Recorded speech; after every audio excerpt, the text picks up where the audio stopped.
आज आपण खरेदी विक्री करतो तो शेअर बाजार 400 वर्षापूर्वी कसा सुरू झाला माहितीये? आज आपण ज्या शेअर बाजारात गुंतवणूक करतो त्याची सुरुवात सुमारे 400 वर्षापूर्वी झाली। 1602 साली नेदरलँड मधील काही लोकांनी एक मोठी जहाज कंपनी सुरू केली, डच ईस्ट इंडिया कंपनी। पण समस्या होती की जहाज प्रवास खूप महाग आणि धोकादायक होता। मग त्यांनी लोकांना सांगितलं की तुम्ही आमच्या कंपनीत पैसे गुंतवा आणि नफ्यात भागीदार बना। लोकांनी पैसे गुंतवले आणि त्यांना कंपनीत मालकीचा हिस्सा मिळाला। यालाच म्हणतात शेअर। पहिल्यांदाच लोक एकमेकांना आपले शेअर्स खरेदी विक्री करू लागले।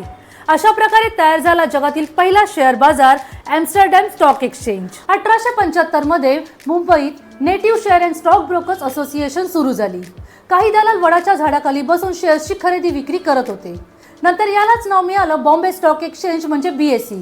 आज भारतात BSE आणि NSE सारखे आधुनिक एक्सचेंजेस आहेत जिथे कोट्यवधी रुपयांची उलाढाल होते। शेअर बाजार म्हणजे फक्त भाव चढ उतार नाही, तर तो आहे व्यवसायात भागीदार होण्याचा मार्ग। हा व्हिडिओ तुम्हाला कसा वाटला खाली कमेंट करा आणि अजून माहितीसाठी स्टॉक सखी या आपल्या YouTube चॅनलला नक्की सबस्क्राइब करा।